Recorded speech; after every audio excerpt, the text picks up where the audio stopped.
Ռիսկի գործոնները շատերը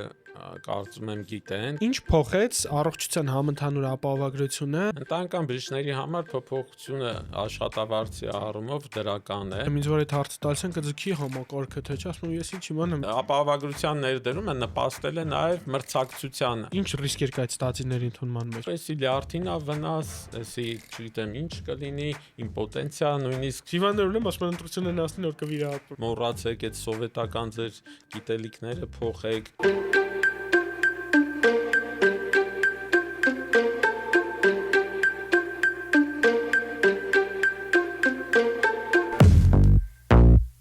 Ողջույն սիրելի հյուրեր եւ բարեկամներ, ազգակիցներ եւ հայրենակիցներ, ովքեր շաբաթ առավոտյան միացրել են YouTube-ը, չնայած պարզվում է դուք աշխատանքային օրերին ավելի շատ եք նայում։ Մեր Medcast-ը այսօրվա մեր հյուրը մարզային բժշկության ներկայացուցիչներից մեկը, մարդ, ով որ մարզում հիմնել է բժշկական կենտրոն, բժիշկ սրտաբան, ընտանեկան բժիշկ, բոլորին քաչ հայտնի Սամվել Հայրումյանը։ Բարև ձեզ։ Կարդիոմեդ բժշկական կենտրոնի գաղափարը ոնց է որ Երևանում չբացեցիք։ Շատ հետաքրքիր է։ Պարս ես ապրում եմ Աբովյան քաղաքում, այնտեղ եմ ծնվել, մեծացել ու այնտեղ աշխատում էի, հիվանդանոցում հերթապահում էի, սրտաբան էի, բայց տեղ չկար սրտաբանի, թերապևտ էի աշխատում տեղամասային ու այդ ժամանակ համաշխարհային բանկի ծրագրով դասընթացներ էին ընտանեկան բժիշկների վերապատրաստման, թերապևտները ու մանկաբույժները տեղամասային կարող են անվճար մասնակցել, ուղարկեցին այդ դասընթացների, համաձայնվեցի, մի տարի անց այդ դասընթացները ձեռք բերեցի երկրորդ մասնագիտությունը ու դրանից հետո էլի տենց ծրագիր էր համաշխարհային բանկի տենց միջազգային կազմակերպություններ ուրիշ եւս, որոնք աջակցում էին, որ ստեղծեն ընտանեկան բժշկության կենտրոններ ու ամբողջ Հայաստանով իրանք պատտվում էին պոլիկլինիկաներով իրենց ներկայացուցիչները ու առաջարկում էին աջակցություն, զուտ պետք էր նախաձեռնություն։ Ես դիմեցի, մեր քաղաքում եւս իմ գործընկերներից դիմել էին, իրանք էլ խորհուրդ տվեցին ու հաստատվեց ծրագիրը, ասեցին դուք տարածք գտեք վարձակալության կամ սեփական, մենք այդ կօգնենք գույքով ու այդպես էլ եղավ։ Ստեղծվեց կենտրոնը, մի բժիշկ միացավ ինձ, սկզբում հետո աստիճանաբար ընդլայնվեցինք, բժիշկները շատացան, տարածքը փոխեցինք այդպես։ Իսկ ինչ գույքով լցրեցիք, եթե գաղտնիք չի։ Բժշկական, ասենք սեղան, աթոռ, համակարգիչ, օրինակ վիրաբուժական գործիքների հավաքածու, էլեկտրասրտագրություն, գինեկոլոգիա, այսինքն այն ինչը որ ընտանեկան բժշկի գրասենյակ, չէ, ընտանեկան բժշկի գրասենյակի համար ինչ լիցենզավորման պահանջներով նախատեսված էր այդ գույքով։ Հասկացա։ Այսինքն կահույք եւ բժշկական գույք։ Վախենալու չէ ստաբիլ գործից դուրս գալը ու սեփականը հիմնել, երբ որ դուք պետքա ստեղծեք ձեր կողքը, էկոհամակարգ, կոպիտ ասած գրանցվողներ, ով պոլիկլինիկան կթողի կգա Հայրումյանի մոտ կարդիոմեդում աշխատի։ Լավ հարց է, որովհետեւ իրականում փաստորեն բժիշկների շատ մեծ մասը վախենում են նման նախաձեռնություններից, հատկապես այն ժամանակ, եւ ես հերթով բոլոր բժիշկներին խնդրում եմ, աղաչում եմ, ասում եմ միացեք ինձ, որովհետեւ 3 բժիշկով ենք դիմել, հետո երկուսը իրենցից մեկը գնաց Ռուսաստան, մյուսը ֆիզ արձակուրդ ու ես մենակ եմ մնացել, ծրագիրը ձախողման եզրին էր, գրեթե ոչ մեկ չհամաձայնվեցի, բայց ես մտածեցի, որ պետք է փորձել, պետք է համարձակություն դրսևորել, առաջ գնալ, առանձնանալ, ազատություն ձեռք բերել ինչ որտեղ։ Բայց ձեռք բերեցիք ազատություն։ Դա ազատությունը թե ավելի շատ աշխատանք, ավելի շատ։ Աշխատանքը շատ է, բայց ազատության շատ մեծ բաղադրիչ ունի, այսինքն այդ ժամանակ, ասենք, ենթակայություն չկար, ասենք, մարզպետարանի կամ այդ շատ լավ է, ուրիշ տնօրենի ենթակայություն։ Իսկ մարդիկ ոնց են գալիս ձեր մոտ գրանցվում։ Այդ ժամանակ ոնց էր այդ process-ը։ Հիմա ակտիվ են այդ։ Այդ ժամանակ ես ունեի իմ մոտ գծագրված բնակչություն 2500-ից ավել եւ այդ բնակիչներին հենց այդ տարիներին փոխվեց կարգը, որ իրանք պետք է թուղթ ստորագրեին, որ համաձայն են տեղափոխվել մեր կենտրոն, Ասենք իմ պացիենտներն էին, իրանք 90%-ը իմ հետ եկան, ասին դուք որտեղ գնաք, մենք ձեր հետ կգանք, մենք ձեզ ընտրել ենք որպես ընտանեկան բժիշկ։ Մի 10%-ը մի մասը չվստահեց, որ գուցե մասնավոր է, վճարովի կլինի, մի քիչ հակաքարոզ էր գնում։ Մի մասն էլ ստորեն Հայաստանում չէին, իրանք կային, իրանց անկետաները, այսպես ասած, բայց իրանք Հայաստանում չէին, դուրս մնացին։ Հերթով զանգում էիք բոլորի հետ։ Մեր բուժքույրը մեզ գնում էր բոլորի տներով, ստորա այդ թղթերը ասում էր ներկայացնում էր ու ստորագրել էր տալիս, իր այդ կարգը ոնց կարգն է ներկայացնում էր, ստորագրում են ու դա։ Այսինքն դուք ձեր բազան ունեիք, բազայով տեղափոխվեցիք ձեր։ Պիտի բազան ունենայի, որ ծրագիրը հաստատվեր, հենց ներկայացրել ենք նախարարություն, բնակության թվով հաստատվել էր, այդպես։ Եկա աշխատանք եկա։ Հիմա ցես բառացի ասեմ կարդիոմետը հասել է նրան, որ սիրելիներս, որ հիվանդանոցում ես վերջես ոնց որ ասացի կատարակտայի վիրահատությունները արդեն անում ես։ Հիվանդանոց չի, ամբուլատոր ծառայությունն է, բայց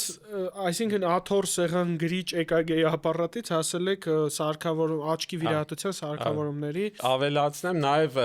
ստորին վերջույթների վարիկոզ լայնացած երակների լազերային աբլացիա արվում մեր կենտրոնում, էլի ամբուլատոր ծառայություն է։ Դուք թել պատմի կանեք, Ունենք ուրոլոգ, որ անում է։ Դե դա մասում էլ հետել կանեք, հա։ Ինչ փոխեց առողջության համընդհանուր ապահովագրությունը ընտանեկան բժշկի պրակտիկան, նեղ մասնագետի պոլիկլինիկ ծառայության նեղ մասնագետի պրակտիկայում ու ոնց կգնահատեք այս առաջի 6 ամիսը, որ առողջության համընդհանուր ապահովագրությունը աշխատում է։ Շատ փոփոխություններ եղան, ամենամեծը, որ հոսքը կտրուկ ավելացավ, իրականում դա սպասելի էր, մարդկար հենց հունվարի 5-ին առաջի աշխատանքային օրը արդեն եկել էր, որ բացի թողի քանի տարվա պրոբլեմ ուներ, որ շուտ ուղեգրենք գնա վիրահատության։ Եվ բացի այդ, բազմաթիվ պացիենտներ, որ ունեն, ասենք, հետազոտությունների կարիք, դեղերի կարիք, որ անալիզների մի մասը, ասենք, պետպատվերով էր, մի մասը վճարով էր, այսպես ասած դժվարամատչելի հետազոտությունների շարքում էր, այդ մարդիկ եկան լիարժեք հետազոտվեցին, լիարժեք բոլոր անհրաժեշտ լաբորատոր գործիքային հետազոտությունները արվեցին, դեղերը անվճար ստացան, իհարկե դա շատ մեծ օգուտ էր։ Իսկ գլոբալ առումով, առողջապահության առումով, գլոբալ առումով էլ մենք նայեք, երբ որ այն ժամանակ պացիենտը գալիս է, ուզում ես ուղեցույցներին համահունչ իրեն ուղարկես հետազոտությունների, որ հետո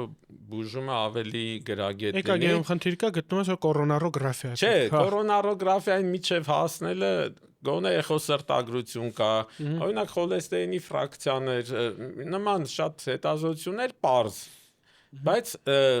որ ասում ենք ճիշտն ասած, սա պետք է, բայց վճարով է այդ մի քիչ դժվարությամբ ենք ասում, որովհետև գիտենք, որ ծախսերի հնարավորություն շատերը չունեն։ Բայց հիմա երբ որ ասում ենք քեզ այս հետազոտությունները պետք է ու դու չես վճարելու, գնալու ես այդ անալիզները տաս, հետո գաս, դեղերն էլ անվճար դուրս կգնենք, մի շաբաթվա առայժմ գնեք, մինչև տեսնենք կարգավորվում է օրինակ ճնշումը, հետո կգաք արդեն անվճար։ Մեր համար հեշտանում է այդ դժվար մասը, որ դի համոզենք, բացատրենք, որ սա կարևոր է, անցավ։ Բժշկական արտահակուստը բժշկի գլխավոր ատրիբուտներից մեկն է, այն կարող է ապահովել լավ տրամադրություն ամբողջ օրվա համար, ինքը կարա ցույց տա, թե ինչքան կարևոր է ձեր աշխատանքը ու ամենակարևորը, կարա կեղտոտվի, իսկ դե շորերը չկեղտոտվեն։ Բժշկական արտահակուստը պետքա լինի հարմար, պետքա լինի շնչող, պետքա արագ լվացվի ու շատ արագ հարթուկվի, մեկ-մեկ նույնիսկ չհարթուկվի։ Այն նմանատիպ արտադրանք ձեզ առաջարկում է Ախուրյանում, Շիրակի մարզում արտադրվող Go Medical-ը։ Մարզային ստարտափ զարգացնելու ամենալավ քայլը կլինի Go Medical-ից գնել ձեր բժշկական արտահակուստը, որը ունի շատ գերազանց որակ, այն թանկանոց 30-40 հազարնոց ֆորմեկի որակից ունի, բայց վաճառվում է սկսած 18,000 դրամից։ Առողջ եղեք։ Իդեպ ես այդ եմ հագնում։ Պակա։ Դրա light version ես իմ զգացել եմ, երբ որ օնկո ծրագիրը մտավ, երբ որ օնկո հիվանդների վիրահատությունները գալիս ասում են միզապարկի ուռուցքային պետք է անեմ, ասում էի, բան նոր տապոչկաներ առեք, սպորտիվ կա, չգիտեմ, եկեք պարկեք հիվանդանոց, վիրահատվեք, ելեք գնացեք։ Հա, ձեր համար հեշտ էր, չէ՞։ Իսկ հիմա որ էսա կա մանավանդ 65+ սեգմենտի համար էս աշխատում, ինքը հա բավական չէ, ոնց բացատրեմ դες, անհաղթահարելի հեշտացել է, էլի, չեմ կարող համեմատեմ որևէ փոփոխություն, որ այսքան հեշտացրել է մեր կյանքը պացիենտի հետ աշխատանքում։ Բայց մենք նաև բողոքն ենք լսում բժշկական անձնակազմից, ես որպես ուրոլոգ ասեմ, ես այս գոհ եմ, հա, վիրահատության գները բավական լավ փոխհատուցվում են, մեր հիվանդանոցը մեր տոկոսներին ձեռ չի տալ հետ լավ, ես իմ աշխատավարձը բարձրացել է, բայց շատերի կողմից դիտարկվում է, որ աշխատավարձը քչացել է, ցածրացել է, դուք ոնց եք տեսնում առաջնային օղակում այդ խնդիրը կա, թե չկա, թե ում մոտ կա, ում մոտ առաջացել, որովհետև հա պարզա ռեֆորմներից մի խումբը շահում է, մի խումբը չի շահում։ Նայեք, առաջնային օղակի հիմքը ընտանեկան բժիշկներն են։ Ընտանեկան բժիշկների համար փոփոխությունը աշխատավարձի առումով դրական է, որոշ չափով փոխվել են ըստ մենք վարձատրվում ենք ըստ գծագրված բնակչության մարդաշնչ, այսպես ասած մարդաշնչի։ Այդ մեկ քաղաքացու հաշվով գումարները, ովքեր ունեն ապահովագրություն, ավելացել են շուրջ 20-30%-ով։ Այդ չափով ընդհանուրի մեջ որոշ չափով այդպես ավելացավ աշխատավարձը, բայց այստեղ կա ստեղծվել է հնարավորություն առանձին դեպքեր, եթե ընտանեկան բժիշկը հայտնաբերում է որևէ հիվանդություն, որը նրա կյանքում առաջի անգամ ախտորոշվում եւ ընտանեկան բժիշկը ինքն է բուժում, չի ուղեգրում նեղ մասնագետի, դրա համար լրացուցիչ նախատեսված է վարձատրություն մի դեպքի համար 3000 դրամ եւ այդպես ունենում ենք պացիենտներ, որ եկավ հետազոտեցինք, հայտնաբերեցինք օրինակ շաքարային դիաբետ։ Երկրորդ տիպի շաքարային դիաբետը ըստ ուղեցույցի վարում է ընտանեկան բժիշկը եւ որոշակի բարդություններ կան, որոնց դեպքում նոր ուղեգրում է էնդոկրինոլոգին։ Այդ նման դեպքեր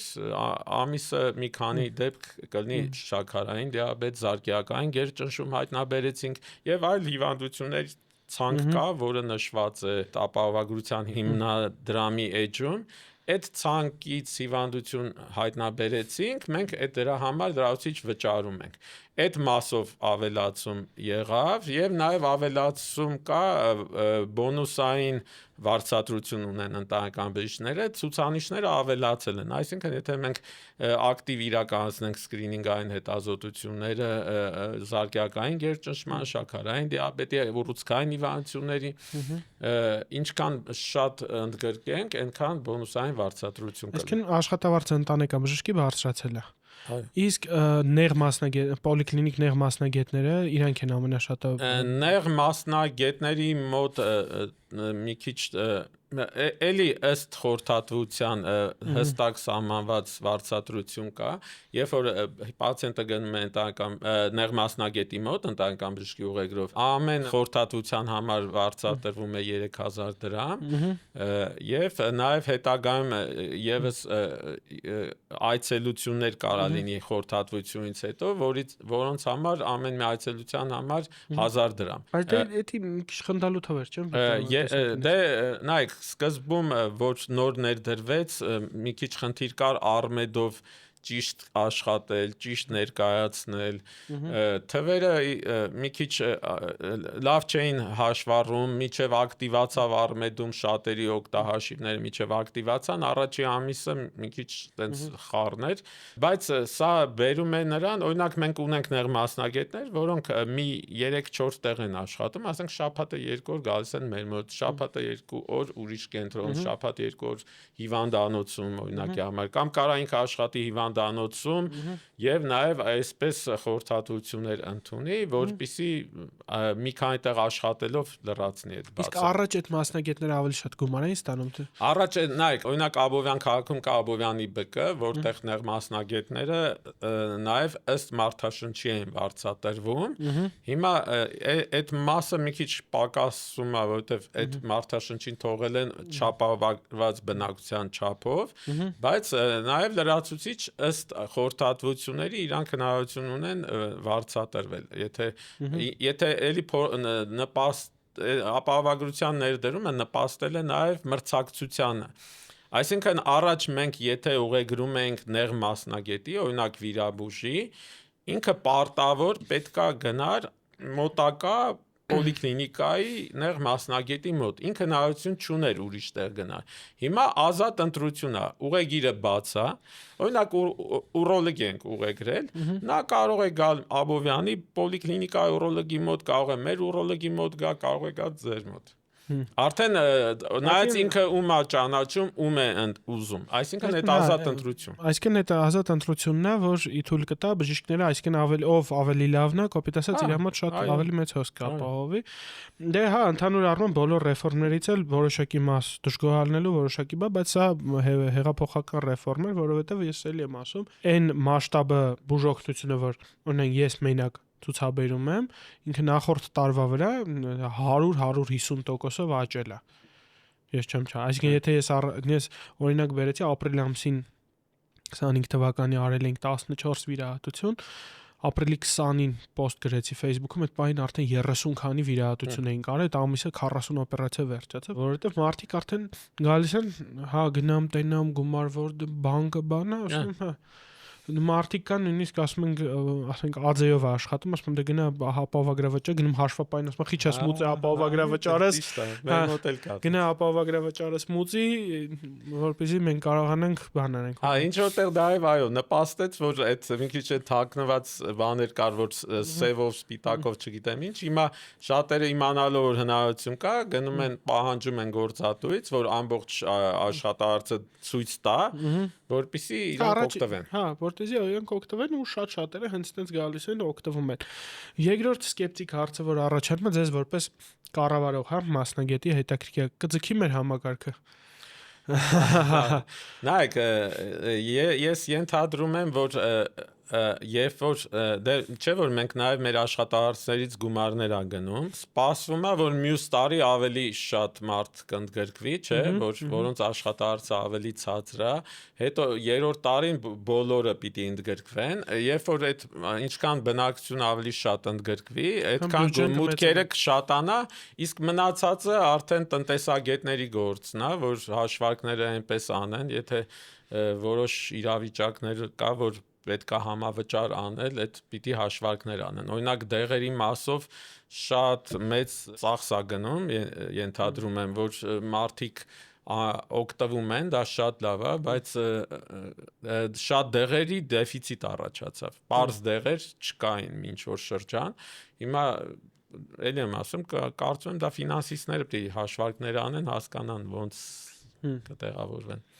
Դե պետքա ես էլ եմ ինձ որ այդ հարցը տալիս են կձգի համակարգը թե չէ, ասում եմ ես ինչ իմանամ, ինձ ասում եմ մարդ բուժել է, ես բուժում եմ։ Իրանք հաշվարկներ արել են, ընդ տնտեսագետներ կան։ Երբ որ ասեն էլ չեմ ձգի, կդադարացնեմ այդ գործիքա կազմով անելը, բայց կոպիտ ասած հիմա կա, հիմա անում ենք, էլի հիմա կա, հիմա վիրահատում ենք, հա, որովհետեւ օրինակ շագանակագեղձի ադենոմայի վիրահատությունները, որ շատ տարիքով մարդիկ ունեն երիկամաքարային հիվանդության հետ կապված ուռուցքային հիվանդության դե շուտվանից է ներդրած ուռուցքային հիվանդություն նույնիսկ վճարով վիրահատվում են պատասխան ուռուցքեր գալիս իրեն գումարը հետ էին ստանում, հա։ Հիմա շատ ավելի հեշտ է, հիմնական մեծ մասը, ով որ մեծ տարիքի մարդիկ են, ինքն այդ ապահովագրա բանի մեջ մտնում են, էլի, հա։ Երիտասարդներն էլ են մտնում, օրինակ իմ մոտ երիտասարդներ շատ են վիրահատվում, իրանք հենց մեծ մասը որ 200,000 պլյուս աշխատավարձ ունի, իսկ մեծ մասը ունի այդքան աշխատավարձ, երիտասարդների իրանք շատ լավ էլ գալիս օգտվում են շատ լավ է, դա եթե ձեր նկարագրած դեպքերում մի քիչ կարող է ենթադրենք մի քիչ պակասել է այդ վիրահատության արժեքը օրինակի համար, բայց դեպքերը ավելի շատ եք աշխատում, դա համ ձեր մասնագիտական հմտություններն է կատարելագործում, չէ՞, համ Թու աշկով չտամ, հիմա չի պակասել, մեր ուրոլոգիայի փոխհատուցվող բանը, նու պակրանի մեր ինձ գոհնակություն է, որովհետև համարյա վճարովի գներն է, համարյա մի 7-8%-ի տարբերությամբ։ Հա, ինքը լրիվ իր ծախսերը արդարացնում է։ Ձեզ հետաքրքրում է, թե ոնց եմ ես ամեն ինչը հասցնում, ով ասաց, որ հասցնում եմ։ Չեմ հասցնում։ Ինձ ուղղակի լավ օգնող մարդիկ կան, դա Spin Ideas Agency-ն ու Spin Production-ը, ով կազմակերպում է իմ ամբողջ նկարահանման process-ը, ինձնից ասում եմ, մենակ գամ, նկարվեմ ու քաշեմ գնամ իմ RAD-ը։ Մնացածը իրանք են անում, այսինքն մոնտաժում են, post production են անում, տեղադրում են, տակի են լինքերն են դնում, like dislike-երի քանակն են նայում, ասում են որ պահից վիդեոն առաջ տա ու գովազդատու են նույնիսկ ման գալիս մեր վիդեոների համար։ Իդեպ YouTube-ի մոնետիզացիան եկել է ու ժամանակն է մտնել YouTube ու փողեր աշխատել Spin Ideas Agency, Spin Production, այդ երկուսը միավորված ձեզ կօգնեն, որպեսզի հասնեք ձեր երազանքներին։ Խոսենք ամենաշատ դիմելիությունը որն է ձեր պրակտիկայում, այսինքն կարդիոմետ ամենաշատ ինչով են դիմում։ Գալիս են որպես կարդիո անունի վրա որպես այդ իրականում ես որ սրտաբան Աբովյանի սրտաբանականն իմ առաջի մասնակցությունը շատերը ինձ տենց էլ գիտեն, հաճախ ես գալիս են ասում են բա որ թոքաբորբեք ինչու չդիմեցիք, ասում են բա դուք սրտաբան չէիք, ասում եմ դե դռան վրա գրած անտանեկան բժիշկ ու բացատրում են, բայց ամեն դեպքում գիտենք որ գաղտնիք չի որ սիրտանոթային հիվանդությունները հիվանդացությունը շատ է,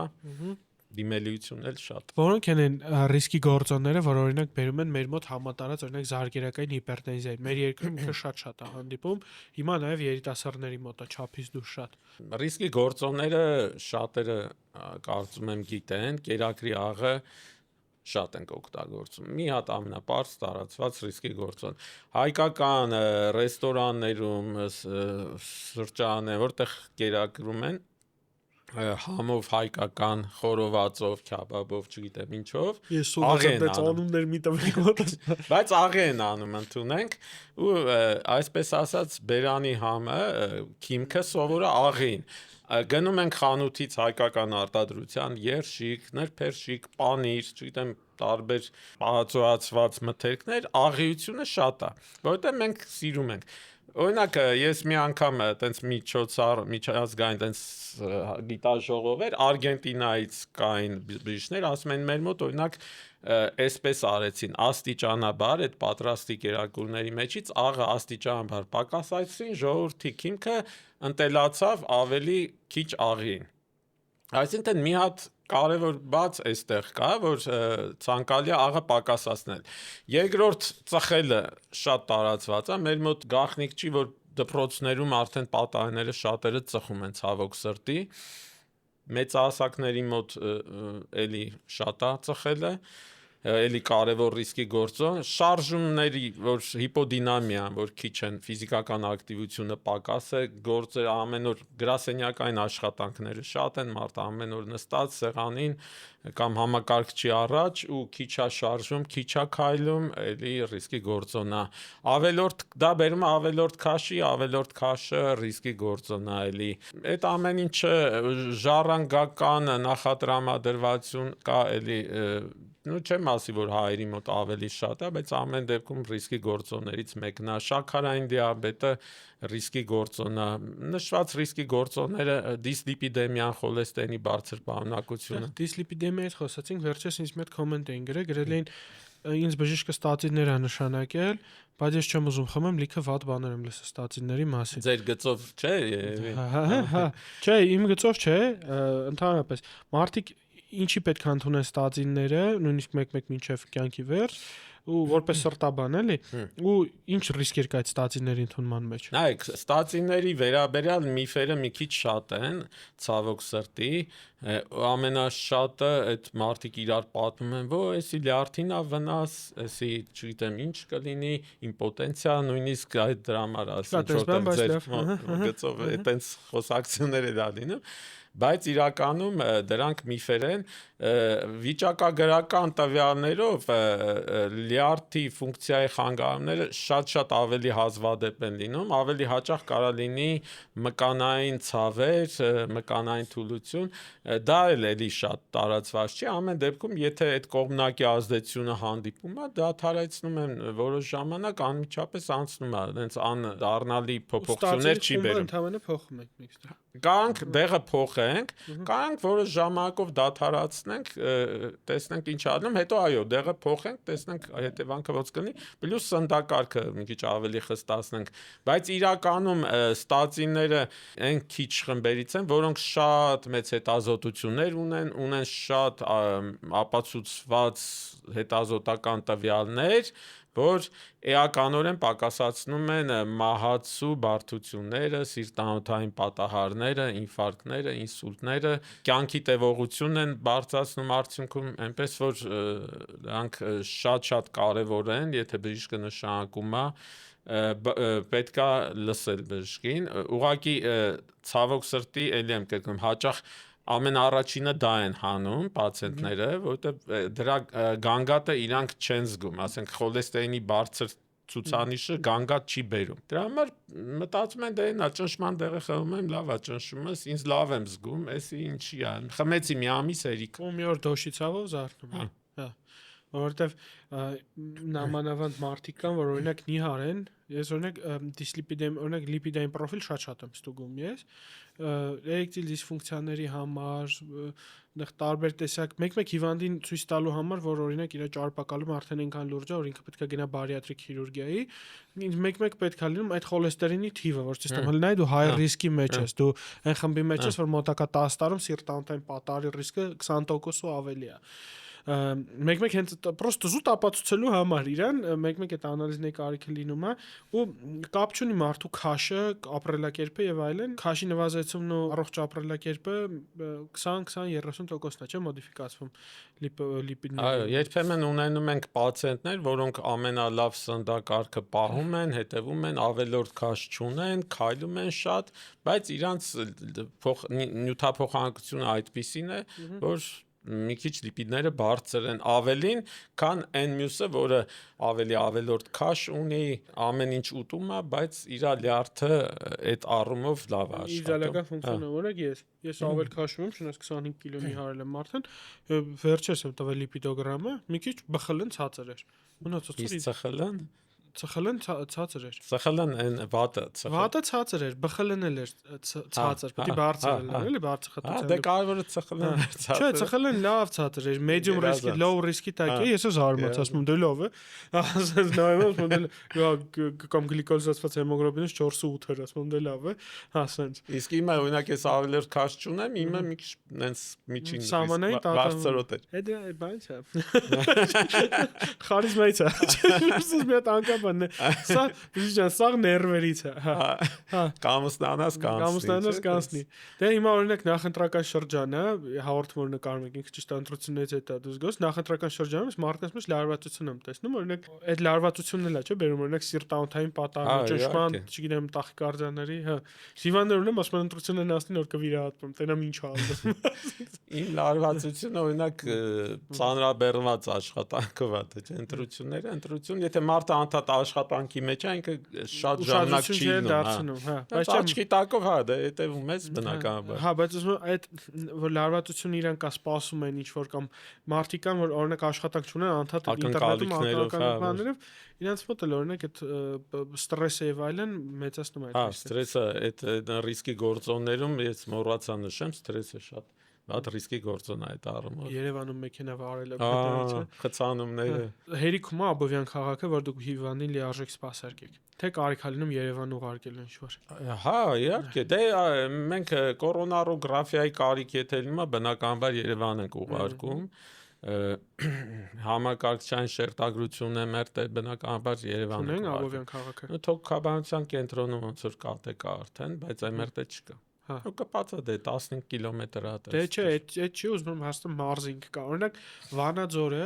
ես որ շփվում եմ գնում գալիս, Վանաձորը ինքն իրեն կարա սպասարկի։ Հա, դե որ հերո մարզա։ Հա, 99% դեպքերում Վանաձորում ամեն ինչ կա։ Հա, դե Աբովյան կարող է իմաստել չունենա շատ բաներ, որովհետև 10-15 կիլոմետր ընդամենը։ Մի կես ժամվա ճանապարհի համար։ Ձեզ հետ գալիս են հարցնում են ինձ մի հատ սիստեմա միացրեք դզվեմ։ Նոր դրացին խոսում։ Իհարկե գալիս են ասում են բժիշկ ուղարկի ես միշտ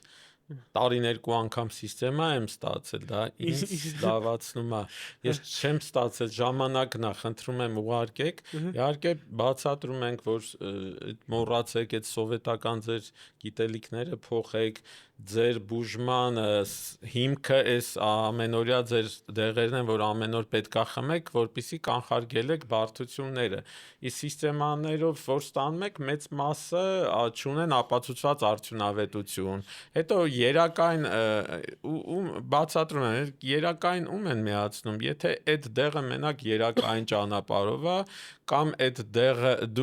պացիենտը անգիտակից է, կամ փսխումներ ունի անզուսպ, ստամոքսով չի կարող։ Մենք վիրահատել ենք, դուր ենք, շատ ջուր պետք է ստանա, չի կարող խմի։ Ասում եմ մի հատ լիտր ու կես միացրեք, մի հատ 2 լիտր դու խմի։ Այդ այն դեպքերն է, որ պետք է, բայց մնացած, որ ինչ որ կուրսային գնամ սիստեմը, մենք բացատրում ենք պացիենտներին, երբեմն նեղանում են մեզանից, ասենց հեռանում են, բայց հետաքրքիր անեստեզիոլոգիայի դասախոս ունենք, արդինատորը լավ խոսք ասեց, ասում է ջրեղեղներն ու օվկիանոսները այդքան մարդ չեն սպանել, ինչքան ինֆուզիոն թերապիան, էլի, որպես հեղուկ, ասում այդքան մարդ չեն սպանել։ Մարդկայի հակացուցված է, բայց ինքը ասում է, չէ, ես կարող եմ այդ սիստեմը ընդունեմ։ Ապահովագրության հետ մեկտեղ ձեր ծանրաբեռնվածությունը ոնց է բաշխում, ոնց է աշխատում։ Նայեք, սկզբում սպասելի էր, որ շատ կլինի ծանրաբեռնվածությունը, հոսքերը մի պահ ոնց որ արդեն նյարդային գերհոգնածություն, լարվածություն, որ բոլորը անդադ գալիս են, ուզում ենք օգտվենք, անվերահսկելի պահեր եղան, բայց փորձեցինք կարգավորել հերթերի գրանցումների ներդրեցինք գրանցման համակարգ զանգերով կամ առմետ համակարգով եւ նաեւ շատ օգնեց, որ սկսեցինք դեղերը 3 ամսով դուրս գրել, երբ որ արդեն մի ամիս դուրս են գրել, եկել են կայուն վիճակա, այդ դեղերը դեղաչափերը հաստատված արդյունավետություն կար, մենք արդեն 3 ամսով են գրում եւ պակասում են այդ ձևով։ Հոսքը քչացնում է, այսինքն մանա ինքնակառավարվող համակարգ է, մի տեղից խնդիրը գալիս է։ Սկզբից բնական էր, որ այդքան մարդ, այդքան տարիներով խնդիր ուներ, որ պիտի վիրահատվեր, գումար չէր եղել, նոր եկել էր, որ ուղեգիր տանք գնա վիրահատվի կամ հետազոտվի, չէր կարողացել հետազոտվել, հիմա արդեն այդ բնական էր այդ փուլը։ Իսկ կանխարգելման ինչով է նպաստելու ապահովագրությունը։ Կանխարգելման ես շատ լավ սպասելիքներ ունեմ, հատկապես երբ որ ամբողջ բնակչությունը ընդգրկվի, այդ 2 տարվա մեջ պարտադիր կանխարգելիչ այցեր են նախատեսում, որ պարտադիր կանխարգելիչ այցի ժամանակ եկավ պացիենտը, մենք ունենք բոլոր ընտանեկան բժիշկները ձեռքի տակ ունեն այդ տվյալ տարիքային խմբում ինչ սկրինինգային ծրագիր է նախատեսված կրծքագեղձի քաղցկեղի համար, որ տարիքի համար, հիմա էլ արդեն ով ունի ապահովագրություն ուղեգրում ենք մամոգրաֆիայի, շուտով այդ թաքնված արյան տեստերը կղանքում, էդ էլ ուղղաղիքի քաղցկեղի վերաբերյալ եւ նաեւ ուռուցքային հիվանդությունները վաղ հայտնաբերումը գիտենք, որ օգնում է արդյունավետ բուժմանը։ Դա կօգնի եւ արգանդի վզիկի քաղցկեղի վերաբերյալ այդ հետազոտությունը։ Այդ առումով կօգնի, որ ընդգրկվածությունը մեծանա սկրինինգային հետազոտությունների։ Նույն ձևով սիրտանոթային հիվանդությունների վերաբերյալ զարկերակային գերճնշման չափում, խոլեստերինի վերահսկում, շաքարային դիաբետի վերահսկում, այդ քիչ առաջ որ ասացի բոնուսային ցուցանիշներ են ներդրել, ես ինքս էլ եմ մասնակցել այդ աշխատանքներին, այն բժիշկը որ կունենա լավ ցուցանիշներ, որոնք օրինակ պացիենտը ուղարկեցինք հետազոտության ՑԽԼ ցածրխտության լիպոպրոտեինները հասել ենք թիրախային ցուցանիշներին, դա ես չեմ կարող կեղծ թիվ գրեմ, լաբորատորիան ինքն է ներմուծում տվյալները առմետ, եւ եթե այդ տվյալները հասել են թիրախային ցուցանիշների ու ինչքան շատ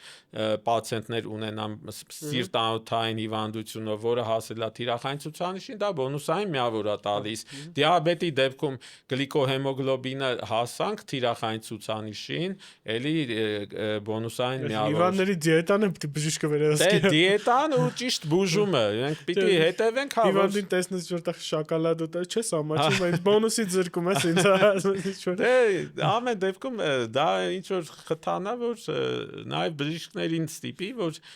աչալուրջ լինեն, չմոռանան, որ այդ ամբողջ աշխարհում են այդ ինդիկատորները կան, որ շատ լավ ցուցանիշներ ցույց տա, հա, ճնշման թիրախային ցուցանիշներին հասնենք, լավ բուժենք, որ էլի խրախուսվենք սենց։ Պարոն Հայրումյան, մերսի, որ մեզ հյուրընկալեցիք։ Ես էլ եմ շնորհակալ։ Մեր թիմը արդեն շատ ուժամ ուզում է սաղ տուն գնան, դե չէ մենք ցած ժամերով կարանք զրուցենք։ Վանը արդեն մտովի տանն է արդեն։ Շնորհակալություն, մենք հուսամ էլի կզրուցենք, կարելի է մի հատ էլ մի տարին ամփոփել ապահովագրության ոնց ենք աշխատում, մի տարի հետո ոնց կունենանք, ընտանեկան բժշկությունը ոնց է աշխատում, ընդհանրապես մարզային բժշկությունը ինչ բուստ եղավ հեսա ամեն ինչը։ Իսկ դու եթե ուզում ես ունենաս քո ոդկասթը, արի սփին